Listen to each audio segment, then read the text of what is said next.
নমস্কাৰ কুমাৰ বসন্ত আছামৰ নতুন এটা ভিডিঅ'লৈ মই সকলোকে স্বাগতম জনাইছোঁ। আজিৰ ভিডিঅ'টোত চাইল্ড ডেভেলপমেণ্ট এণ্ড পেডাগজি অৰ্থাৎ শিশুৰ বিকাশ আৰু শিক্ষণ বিজ্ঞান বিষয়ৰ মুঠতে 21টা প্ৰশ্নৰ উত্তৰৰ সৈতে আলোচনা কৰিম।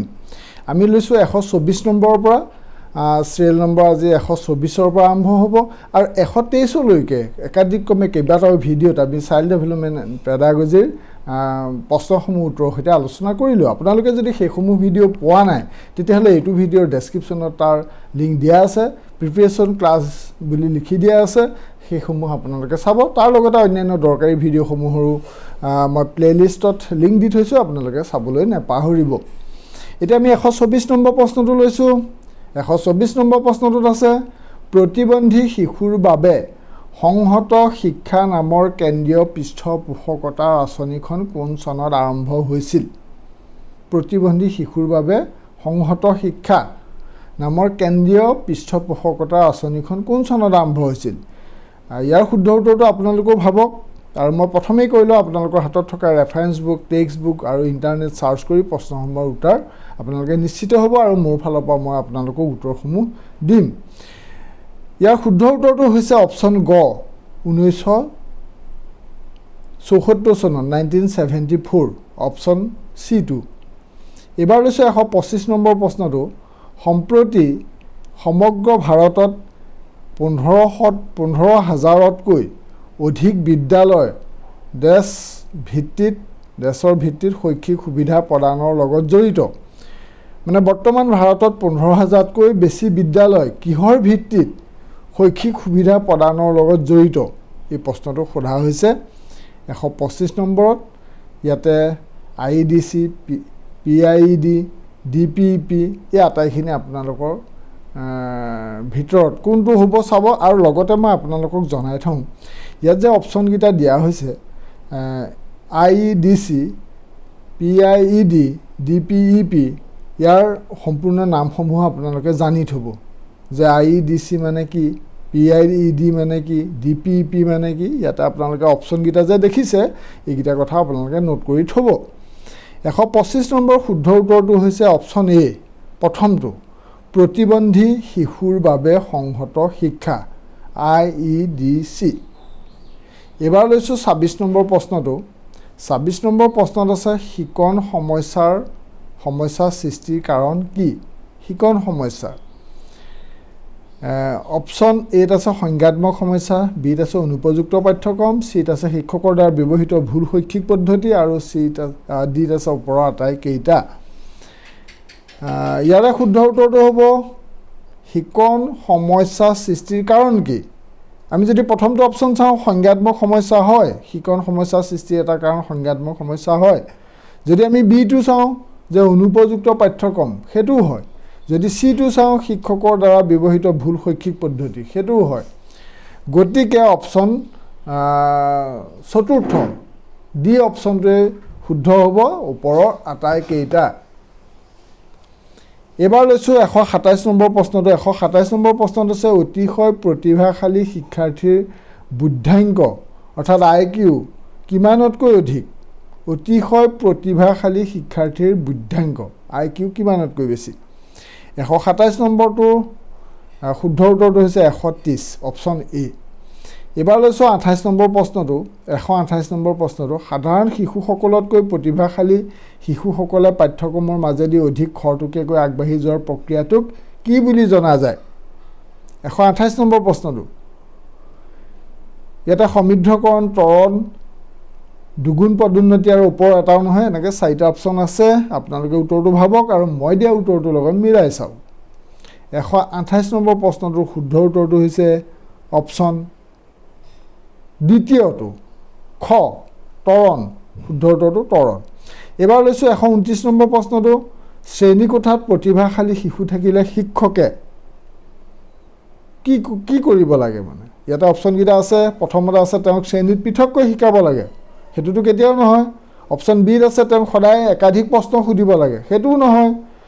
চিত আছে তেওঁ শ্ৰেণীটোক প্ৰতিনিধি পাতিব লাগে, সেইটোও নহয়। তেওঁক প্ৰতিনিধি পাতি দিলে বাকী পিছপৰাখিনিতো সেইখিনি আঘাত পাব। এতিয়া অপশ্যন ঘত আছে অধ্যয়নৰ বাবে অতিৰিক্ত কিতাপৰ যোগান ধৰিব লাগে, সেইটোৱে শুদ্ধ হ'ব।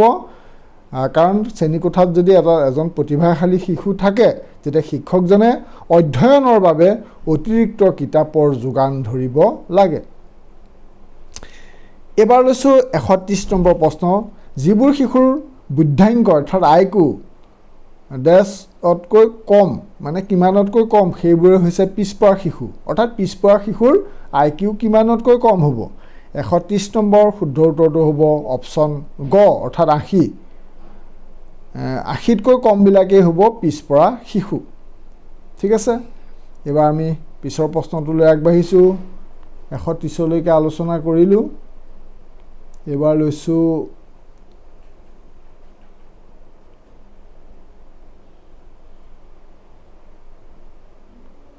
ইয়াৰ পিছৰ প্ৰশ্নটো 131 নম্বৰ। 131 নম্বৰ প্ৰশ্নটো আছে, এজন পিছপৰা শিক্ষাৰ্থী হ'ল সেইজন যাৰ বুলি কৈ পেলাই এটা অপশ্যনকেইটা আছে। আমি আটাইকেইটা অপশ্যন চাব লাগিব। ক'ত আছে মনোযোগৰ অভাৱ। পিছপৰা শিক্ষাৰ্থীজনৰ আচলতে মনোযোগৰ অভাৱ হয়। খত আছে মনোযোগৰ পৰিসৰ কম। 132 নম্বৰ 131 নম্বৰ প্ৰশ্নটোত খত আছে মনোযোগৰ পৰিসৰ কম, সেইটো হয়। গত আছে বিমূৰ্ত চিন্তাৰ পৰিসৰ কম, সেইটো হয়। পিছপৰা শিক্ষাৰ্থীজনৰ বিমূৰ্ত চিন্তাৰ পৰিসৰো কম, মনোযোগৰো অভাৱ হয় আৰু মনোযোগৰো পৰিসৰ কম হয়। গতিকে অপশ্যন ঘটো মানে চতুৰ্থ অপশ্যনটোৱে শুদ্ধ হ'ব ওপৰৰ আটাইকেইটা। এইবাৰ লৈছোঁ 132 নম্বৰ প্ৰশ্নটো। সাধাৰণতে পিছপৰা শিশু ডেছত মন্থৰ হোৱা দেখা যায়। কিহত মন্থৰ হোৱা দেখা যায় সাধাৰণতে পিছপৰা শিশুবিলাক? আমি অপশ্যনকেইটা চাব লাগিব। শৈক্ষিক বিকাশ হয়, শৈক্ষিক বিকাশত মন্থৰ হোৱা দেখা যায়। অপশ্যন বিত আছে, ছেকেণ্ডটো আছে সামাজিক বিকাশ, সেইটোও হয়। চিত আছে আৱেগিক বিকাশ, সেইটোও হয়। গতিকে অপশ্যন ঘটো অৰ্থাৎ চতুৰ্থ অপশ্যনটোৱে শুদ্ধ হ'ব ওপৰৰ আটাইকেইটা। এইবাৰ লৈছোঁ 133 নম্বৰ প্ৰশ্নটো। শিক্ষণ বিজ্ঞান শব্দটো কিহৰ লগত জড়িত? 133 নম্বৰ প্ৰশ্নটো আপোনালোকে উত্তৰটো চিন্তা কৰক। কিহৰ লগত জড়িত? শিক্ষণ বিজ্ঞান যিটো আমি child development and pedagogy means শিক্ষণ বিজ্ঞান। সেই পেডাগজিটো কিহৰ লগত জড়িত? শিক্ষণৰ লগত নেকি? ক'ত আছে শিক্ষণ, সেইটো নহয়। বিত আছে শিক্ষাদান, চিত আছে প্ৰতিভাশালী শিশু আৰু ডিত আছে মানে চতুৰ্থটো হ'ল স্মৃতি। ইয়াৰ শুদ্ধ উত্তৰটো হ'ব অপশ্যন বি শিক্ষাদান। আচলতে শিক্ষাটো কেনেকৈ দান কৰে, শিক্ষাটো কেনেকৈ দান কৰিব লাগে ছাত্ৰ ছাত্ৰীক, তাৰ লগতে এই পেডাগজি বা শিক্ষণ বিজ্ঞানটো জড়িত হৈ আছে। এইবাৰ লৈছোঁ 134 নম্বৰ প্ৰশ্নটো। প্ৰশ্নটোত আছে শিক্ষাদান হৈছে ত্ৰিমেৰু কাৰ্যাৱলী যি এইটো খালী ঠাইত কি হ'ব? যি দেশৰ লগত জড়িত। কিহৰ লগত জড়িত? ত্ৰিমেৰু কাৰ্যাৱলী বুলি কৈছে শিক্ষাদানটো 134 নম্বৰ প্ৰশ্নত। আমি যদি প্ৰথমটো অপশ্যন চাওঁ অভিভাৱক শিক্ষক আৰু ব্যৱস্থাপনা, সেইটো নহ'ব। অভিভাৱক শিক্ষক ব্যৱস্থাপনা যিটো মেনেজমেণ্টৰ কথা কৈছে, গাৰ্জেন টিচাৰ এণ্ড মেনেজমেণ্ট, এইটোৰ লগত ত্ৰিমেৰুটো নহয়। যদি অপশ্যন বিটো চাওঁ শিক্ষাৰ্থী শিক্ষক ব্যৱস্থাপনা, ইয়াতো নহ'ব। তাৰপিছত শিক্ষাৰ্থী শিক্ষক আৰু অন্তৰ্বস্তু, শিক্ষক অভিভাৱক আৰু শিক্ষাৰ্থী। আপোনালোকে অপশ্যন গটো শুদ্ধ হ'ব নে ঘটো শুদ্ধ হ'ব আপোনালোকে কমেণ্ট কৰি জনাব। কট আৰু খটো নহয়, গ আৰু ঘৰৰ ভিতৰত কোনটো শুদ্ধ পাইছে আপোনালোকে কমেণ্ট কৰি জনাব। আপোনালোকলৈ দিলোঁ সেইটো। 135 নম্বৰ প্ৰশ্নটো লৈছোঁ। 135 নম্বৰ প্ৰশ্নটো হৈছে প্ৰকল্প পদ্ধতি কাৰ্যৰ জৰিয়তে শিকা মণ্টেছৰী পদ্ধতি আদি শিক্ষাৰ আধুনিক পদ্ধতিসমূহৰ ভিত্তি কি? প্ৰকল্প পদ্ধতি কাৰ্যৰ জৰিয়তে শিকা মণ্টেছৰী পদ্ধতি আদি শিক্ষাৰ আধুনিক পদ্ধতিসমূহৰ ভিত্তি কি? 135 নম্বৰ প্ৰশ্নটোত প্ৰথমতে আছে আগ্ৰহৰ নীতি, জীৱনৰ লগত শিক্ষাক একত্ৰিত কৰাৰ নীতি আৰু গত আছে বিভাজনৰ নীতি, ঘত আছে কাৰ্যাৱলীৰ নীতি। ইয়াতে শুদ্ধ উত্তৰটো হ'ব অপশ্যন ঘ চতুৰ্থটো কাৰ্যাৱলীৰ নীতি। এইবাৰ লৈছোঁ 136 নম্বৰ প্ৰশ্নটো। এজন শিক্ষকে শ্ৰেণীত অনবৰতে তেওঁক আমনি কৰি থকা শিক্ষাৰ্থীজনক বিচাৰি উলিয়াব পাৰিলে তেওঁ কি? 136 নম্বৰ প্ৰশ্নটো। অপশ্যন এত আছে তেওঁৰ বিৰুদ্ধে ল'বলগীয়া কঠোৰ আচৰণৰ বিষয়ে সতৰ্ক কৰি দিব লাগিব, কৰি দিব। সেইটো নহয় কেতিয়াও। ক্লাছত যদি কোনোবা এজন ছাত্ৰ অনবৰত মানে আমনি কৰি আছে, সেইজন যদি শিক্ষকজনে বিচাৰি উলিয়ায় তেতিয়া কঠোৰ আচৰণৰ বিষয়ে সতৰ্ক কৰি দিব লাগিব নেকি? অপশ্যন বিত আছে শিক্ষাৰ্থীজনে লাজ পোৱাকৈ শ্ৰেণীৰ অন্যান্য শিক্ষাৰ্থীৰ লগত আগত গালি পাৰিব লাগিব নেকি? সেইটোও নহয়। গত আছে শিক্ষাৰ্থীজনক ব্যক্তিগতভাৱে মাতি আনি তেওঁ আচৰণৰ কাৰণ বিচাৰি উলিয়াব লাগিব। সেইটোহে আচলতে প্ৰকৃত শিক্ষকজনৰ কৰ্তব্য। যদি কোনো এটা ক্লাছত এজন ছাত্ৰই বৰ এটা গোলমাল কৰি থাকে, আমনি কৰি থাকে, তেতিয়া শিক্ষকজনে যদি সেই ছাত্ৰজন উলিয়াব পাৰে যে এইজন ছাত্ৰই এই ইমান নম্বৰ বেঞ্চত বহা ছাত্ৰজনে বৰ এটা দিগদাৰ কৰি আছে, তেতিয়া শিক্ষকজনে কি কৰিব লাগিব? তেওঁক খুব পিটিম, 10 চাট বেট দিম, 20 চাট বেট দিম, কাণত ধৰাই থ'ম, এইবিলাক কথা কৈ পেলাই ভাবুকি দিব নালাগিব। আৰু লাজ পোৱাকৈ কিবা বাকী ছাত্ৰ ছাত্ৰীৰ আগত লাজ পোৱাকৈ গালিও দিব নালাগিব। কি কৰিব লাগিব শিক্ষকজনে? অপশ্যন তৃতীয়টোৱে শুদ্ধ, গটো, যে শিক্ষাৰ্থীজনক তেওঁক মাতি আনিব লাগিব যে তুমিনো কিয় এনেকুৱা কৰি আছা। তেওঁ আচৰণৰ কাৰণটো বিচাৰি উলিয়াব লাগিব যে তেওঁ কি কাৰণে ক্লাছত মানে এনেকুৱা ধৰণৰ ব্যৱহাৰ কৰি আছে, হুলস্থুল কৰি আছে, উৎপাত কৰি আছে। সেইটোৱে হ'ল শিক্ষকজনৰ কৰ্তব্য। এইবাৰ হৈছে 137 নম্বৰ প্ৰশ্নটো। 137 নম্বৰ প্ৰশ্নটোত আছে শিক্ষকৰ সতৰ্কীকৰণ স্বত্তেও কোনো এজন শিক্ষাৰ্থীয়ে যদি হুলস্থুল কৰে, মানে শিক্ষকে সতৰ্ক কৰি দিছে যে তহঁতক এইটো কৰিম, ইটো কৰিম, এনেকুৱা কৈ দিছে আৰু তাৰপিছতো যদি হুলস্থুল কৰে তেতিয়া শিক্ষকজনে কি কৰিব লাগিব? 137 নম্বৰ প্ৰশ্নত অপশ্যন এত আছে সেই কাৰ্য কৰা শিক্ষাৰ্থীজনৰ বিষয়ে অনুশাসনমূলক পদক্ষেপ গ্ৰহণ কৰা উচিত। সেইটো উচিত নহয় কেতিয়াও। তেওঁৰ ওপৰত পানিছমেণ্ট লোৱাটো উচিত নহয়। অপশ্যন বিত আছে সেই বিষয় সম্পৰ্কে অধ্যক্ষক অৱগত কৰোৱা উচিত। আচলতে আমাৰ প্ৰায়বিলাকে প্ৰিন্সিপাল বা হেডমাষ্টাৰৰ ওচৰলৈ পঠাই দিয়ে, কিন্তু আমাৰ আৰু এটা সুন্দৰ অপশ্যন আছে, সেইটো হৈছে অপশ্যন গটো, তেওঁক পৰামৰ্শদাতাৰ ওচৰলৈ প্ৰেৰণ কৰা উচিত। কোনো এজন পৰামৰ্শ দিব পৰা লোকৰ ওচৰলৈ প্ৰেৰণ কৰিব লাগে যে শিক্ষকে ইমান হুলস্থুল কৰি থাকিলেও, যেতিয়া হুলস্থুল কৰে হয়তো স্কুলখনৰ প্ৰধান শিক্ষক নহ'বও পাৰে, বেলেগ এজনে যদি ভালকৈ সেইখিনি কণ্ট্ৰল কৰিব পাৰে, পৰামৰ্শ দিব পাৰে, পৰামৰ্শদাতা হিচাপে যদি কাৰোবাক ৰখাও হৈছে বা তাৰে কোনোবা এজন নিৰ্দিষ্ট যদি থাকে, সেই পৰামৰ্শদাতাৰ ওচৰলৈ আচলতে প্ৰেৰণ কৰিব লাগে। তেতিয়া তাৰ সমস্যাসমূহ নিৰাময় হোৱাৰ সম্ভাৱনা থাকে। এইবাৰ আমি পিছৰ প্ৰশ্নটোলৈ আগবাঢ়িছোঁ। পিছৰ প্ৰশ্নটো হৈছে কুৱেশ্যন নং 138। 138 নম্বৰ প্ৰশ্নটোত আছে তলৰ কোনটো শিক্ষণৰ অন্যতম শ্ৰেষ্ঠ আপ্ত বাক্য?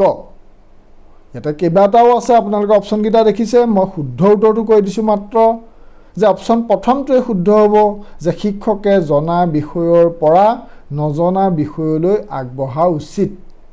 শিক্ষণৰ অন্যতম শ্ৰেষ্ঠ আপ্ত বাক্য যে শিক্ষকজনে জনা বিষয়ৰ পৰা নজনা বিষয়লৈ আগবাঢ়িব লাগে। তাৰপিছত আছে 139 নম্বৰ প্ৰশ্নটো শিক্ষণৰ সৰ্বশ্ৰেষ্ঠ স্তৰটো হ'ল স্মৃতিৰ স্তৰ, বোধগম্যতাৰ স্তৰ, বিবেচনাৰ স্তৰ আৰু ওপৰৰ এটাও নহয়। ইয়াৰ শুদ্ধ উত্তৰটো হ'ব বিবেচনাৰ স্তৰ, শিক্ষণৰ সৰ্বশ্ৰেষ্ঠ স্তৰ। এইখিনিতে মই আপোনালোকক এবাৰ জনাই থওঁ যে মই দিয়া উত্তৰবিলাক আপোনালোকৰ দুই এটা হয়তো নহয় যেন লাগিব। আপোনালোকে নিশ্চিত হ'বৰ বাবে নিজৰ হাতত থকা পাঠ্যপুথি বা বিভিন্ন প্ৰাসংগিক কিতাপ পত্ৰৰ লগতে ইণ্টাৰনেট ব্যৱহাৰ কৰি আপোনালোকে প্ৰশ্নসমূহ চাব পাৰিব আৰু নিশ্চিত হ'ব। 139 নম্বৰ প্ৰশ্নটোৰ উত্তৰটো কি ক'লোঁ যে অপশ্যন তৃতীয়টো বিবেচনাৰ স্তৰ। এইবাৰ লৈছে 140 নম্বৰ প্ৰশ্নটো তলত উল্লেখ কৰা কোনটো ক্ষেত্ৰত শিক্ষণে পৰিৱৰ্তন সাধন কৰে? ইয়াতে একমাত্ৰ সংজ্ঞাত্মক স্তৰত আছে প্ৰথম অপশ্যনটো, দুইটা আছে সংজ্ঞান আৰু অনুৰাগ উপলব্ধিৰ স্তৰ, তিনিত আছে সংজ্ঞান আৰু অনুৰাগ উপলব্ধি আৰু ক্ৰিয়াৰ পৰা স্তৰ, গত আছে ওপৰৰ এটাও নহয়। এতিয়া 140 নম্বৰ প্ৰশ্নটোৰ শুদ্ধ উত্তৰটো আমি ভাবোঁ 3 নম্বৰটো হ'ব অপশ্যন চিটো, মানে গটো, সংজ্ঞান, অনুৰাগ উপলব্ধি আৰু ক্ৰিয়াৰ পৰা স্তৰ। এইবাৰ লৈছে 141 নম্বৰ প্ৰশ্নটো শিশুক শিক্ষা দিয়া শিক্ষকে অভিভাৱকতকৈ বেছি সন্মান লাভ কৰে। মানে এই বিখ্যাত মন্তব্যটো কোনে কৰিছিল? তাৰমানে অভিভাৱকক যিমান সন্মান কৰে শিক্ষা দিয়া শিক্ষকজনক শিশুৱে বেছি মানে সন্মান দিয়ে কৰে। এই বাক্যটো কোনে কৰিছিলে? Abraham Lincoln, Mahatma Gandhi, Alexander the great আৰু প্লেটো। আমি ভাবোঁ শুদ্ধ উত্তৰটো option C, Alexander the great. তথাপি আপোনালোকে নিজাববীয়াকৈ অনুসন্ধান কৰি ল'ব প্ৰশ্নটোৰ উত্তৰ। 142 নম্বৰ প্ৰশ্নটোত কৈছোঁ, শ্ৰেণীকোঠাত শিক্ষাৰ্থীক জড়িত কৰি ৰখাৰ উৎকৃষ্ট মাধ্যম হ'ল। কি প্ৰক্ৰিয়াৰে আচলতে শ্ৰেণীকোঠাত শিক্ষাৰ্থীক জড়িত কৰি ৰাখিব পাৰি? 1 নম্বৰত আছে শিক্ষাৰ্থীক প্ৰশ্ন সোধা। অকল প্ৰশ্ন সুধি সুধি জড়িত কৰিব লাগিব নেকি? সেইটো কেতিয়াও নহয়। আপোনালোকে ভাবিছে সেইটো কেতিয়াও প্ৰশ্ন সুধি থকাটোৱে মানে জড়িত হোৱা নেকি? আচলতে আমি আটাইকেইটা অপশ্যন চাব লাগিব যে শ্ৰেণীকোঠাত শিক্ষাৰ্থীক জড়িত কৰিবলৈ হ'লে আমি তেওঁলোকক আচলতে প্ৰশ্ন সুধিব লাগিব। অকল সোধাটোৱে নহয়, আৰু আছে কিছুমান, কিন্তু শিক্ষাৰ্থীক আমি প্ৰশ্ন সুধিব লাগিব। সুধিলেহে তেতিয়া তেওঁলোক জড়িত হ'ব। অপশ্যন বিত আছে শিকোৱা পাঠটো আলোচনা কৰিবলৈ শিক্ষাৰ্থীক কোৱা। সেইটোও কৰিব লাগিব। অকল প্ৰশ্ন সুধি থাকিলে নহ'ব, শিকোৱা পাঠটো আলোচনা কৰিবলৈ শিক্ষাৰ্থীক ক'ব লাগিব। চিত আছে শ্ৰেণীৰ যিকোনো শিক্ষাৰ্থীক শিকোৱা পাঠটো বৰ্ণনা কৰিবলৈ দিব লাগে। সেইটোও কৰিব লাগে। গতিকে অপশ্যন ঘটোৱে শুদ্ধ হ'ব ওপৰৰ আটাইকেইটা। এইবাৰ লৈছে অপশ্যন কুৱেশ্যন নম্বৰ 143, শিক্ষকৰ ব্যক্তিগত জীৱনে ডেছ। এইটো বৰ ইম্পৰ্টেণ্ট কুৱেশ্যন। আপোনালোকে ভাবিব উত্তৰটো কিনো শুদ্ধ হয়, যে শিক্ষক এজনৰ ব্যক্তিগত জীৱনে কি প্ৰভাৱ পেলায় নেপেলায় এটা অপশ্যনকেইটাত আছে। সেইটো হৈছে যে শিক্ষাৰ্থীৰ ওপৰত কোনো প্ৰভাৱ নেপেলায়। এইটো মিছা কথা। শিক্ষকজনৰ ব্যক্তিগত জীৱনটো যদি খুব বেয়া হয়, শিক্ষাৰ্থীৰ ওপৰত প্ৰভাৱ পেলাবই। নেপেলায় বোলা কথাটো কেতিয়াও নহয়। বিত আছে শিক্ষাৰ্থীৰ ওপৰত সামান্য প্ৰভাৱ পেলায়। সেইটোও নহয়। শিক্ষাৰ্থীৰ ওপৰত আচলতে সামান্য প্ৰভাৱ নহয়, বহুত প্ৰভাৱ পৰে। অপশ্যন চিত কি আছে? যে শিক্ষাৰ্থীৰ ওপৰত বহুলভাৱে প্ৰভাৱ পেলায়। য়েছ, যে অপশ্যন চিটোৱে শুদ্ধ হ'ব, যে শিক্ষকজনৰ ব্যক্তিগত জীৱনটো যদি কিবা এটা বহুত বেয়া ঘটনা হৈ যায়, শিক্ষকজন যদি বদনামী হৈ যায় বা তেনেধৰণৰ যিকোনো এটা কথা হৈ যায়, সেই ব্যক্তিগত জীৱনটোৱে শিক্ষাৰ্থীৰ ওপৰত বহুলভাৱে প্ৰভাৱ পেলাবই। এইবাৰ লৈছোঁ কুৱেশ্যন 144। সেইটো হৈছে খালী ঠাইত প্ৰথমতে দিছে কিহৰ জৰিয়তে শিক্ষণক সংজ্ঞাবদ্ধ কৰিব পাৰি। আমি যদি অপশ্যনকেইটা চাওঁ, আচৰণৰ শুদ্ধৰণিৰ জৰিয়তে শিক্ষণক সংজ্ঞাবদ্ধ কৰিব পাৰিনে? পাৰি। আচৰণৰ শুদ্ধৰণিৰ জৰিয়তে। আকৌ যদি অপশ্যন বিটো চাওঁ, নতুন অভিজ্ঞতাৰ আহৰণ। হয়, নতুন অভিজ্ঞতাৰ আহৰণৰ জৰিয়তেও শিক্ষণক সংজ্ঞাবদ্ধ কৰিব পাৰি। চিত চাওঁ, নতুন আৰু পুৰণি অভিজ্ঞতাৰ সংশ্লেষণ আৰু সংগঠিতকৰণ। য়েছ, নতুন আৰু পুৰণি অভিজ্ঞতাৰ সংশ্লেষণ আৰু সংগঠিতকৰণেও শিক্ষণক সংজ্ঞাবদ্ধ কৰিব পাৰি। গতিকে অপশ্যন ঘ তথা চতুৰ্থ অপশ্যনটোৱে শুদ্ধ হ'ব ওপৰৰ আটাইকেইটা। আজি আমি কেইটা প্ৰশ্ন আলোচনা কৰিলোঁ? 21টা প্ৰশ্ন। মই আপোনালোকক প্ৰথমেই কৈছিলোঁ 21টা প্ৰশ্ন আলোচনা কৰিলোঁ আৰু 144 নম্বৰটোতে আজিৰ ভিডিঅ'টোৰ প্ৰশ্ন শেষ কৰিছোঁ। আপোনালোকৰ কাৰণে আৰু বহুত প্ৰশ্ন দিবলৈ সিদ্ধান্ত কৰিছোঁ। আপোনালোকে প্ৰতিটো ভিডিঅ'ই চাব, মিছ নকৰিব, কথাখিনি নোট কৰি থ'ব। আৰু আপোনালোকে কেৱল ভিডিঅ'টো ডাউনলোড কৰি যদি থৈ দিয়ে তেতিয়া আপোনালোকৰ লোকচান হ'ব। কিছুদিনৰ পিছত সেই ভিডিঅ'টো আপোনাৰ লাইব্ৰেৰীৰ পৰা নাইকিয়া হৈ যাব। গতিকে ভিডিঅ'টো আপোনালোকে এফালৰ পৰা চাই যাওক আৰু পৰৱৰ্তী ভিডিঅ'সমূহ চাবলৈ মুঠেই নেপাহৰিব। আপোনালোকে যাতে আগন্তুক টেট পৰীক্ষাত এটা সুন্দৰ নম্বৰ লাভ কৰি আপোনালোকে যাতে এটা চাকৰি ল'ব পাৰে, তাৰ কাৰণে সদায় থাকিব আপোনালোকৰ লগত কুমাৰ বসন্ত আছাম। ভিডিঅ'টো চাবলৈ নেপাহৰিব, লাইক কৰিবলৈ নেপাহৰিব। পৰৱৰ্তী ভিডিঅ'সমূহো আপোনালোকে শ্বেয়াৰ কৰিব, লাইক কৰিব। চেনেলটো যদিহে ছাবস্ক্ৰাইব কৰা নাই, কি কৰিব লাগে জানেই? নিশ্চয় ছাবস্ক্ৰাইব কৰিব। ধন্যবাদ। জয় আই অসম।